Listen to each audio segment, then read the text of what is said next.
Please be ready for a dictation of exercise 15 and 16 from February 2021 issue of Progressive Magazine. 5 seconds. Start.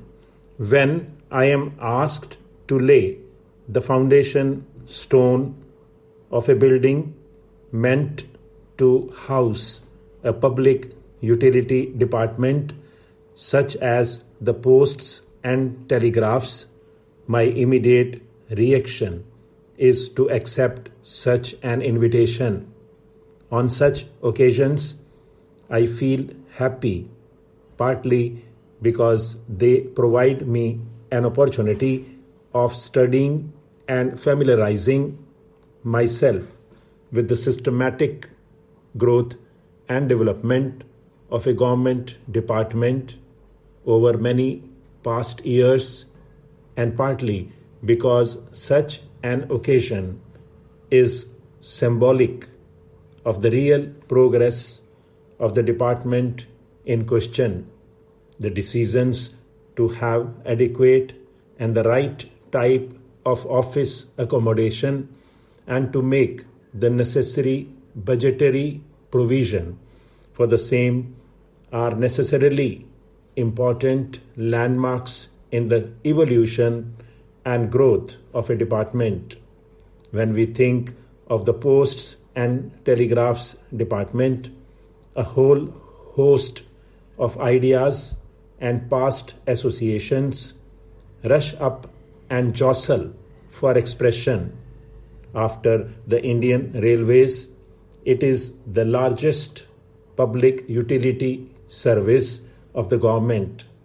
In point of time, the postal and telegraph service may be described as the first nationalized undertaking of the government because it was as long back as 1837 that the government assumed the sole right of conveyance of mail and made the establishment of post offices within the East India Company's territories necessary. Before that year, some kind of private postal system was in vogue. All this was banned in 1837, expecting a few services which ran under government license. As the company's territories extended to cover the rest of the country, the whole of India came within the gamut of government's postal service. The introduction of the railways in 1853 put the conveyance of mail on a proper footing. In fact, it marked the end of one epoch in the postal history of India and the beginning of another. As I said, the Posts and Telegraphs Department is the second largest public utility service of the government.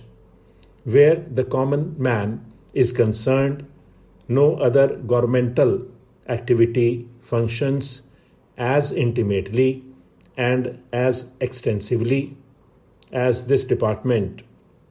The punctual postman going on his rounds all round the year, the long red-colored letterbox standing guard at a familiar corner in a village, the modest but hut which serves as a post office, all these symbols have a peculiar meaning for everyone in an Indian village. From the earliest times, postal service has been the most obvious governmental activity in India.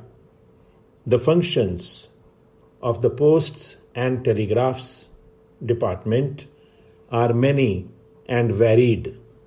Apart from its primary responsibility of providing channels for communication by road, rail, air, and streamer or by the installation of telegraph offices and telephone exchanges. It functions as the agent of the government to help the public invest their money in national savings certificates. It offers facilities for life insurance, though on a limited scale. It provides banking facilities and thus encourages a sense of thrift among the public. Although conveyance of post was undertaken as a government monopoly in 1837, it was in 1925 that the department was commercialized. Till 1947, the year of our independence, its expansion and progress had been slow, though quite steady.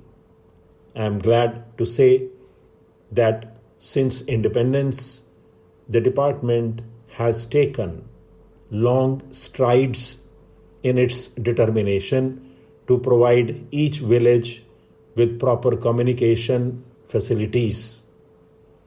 Over to 25,000 post offices have been opened since August 1947 as compared with 20,240 which were already in existence in undivided India.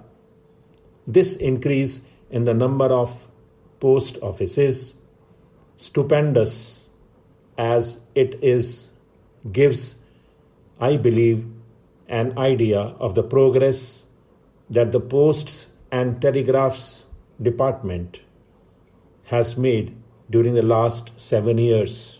Stop.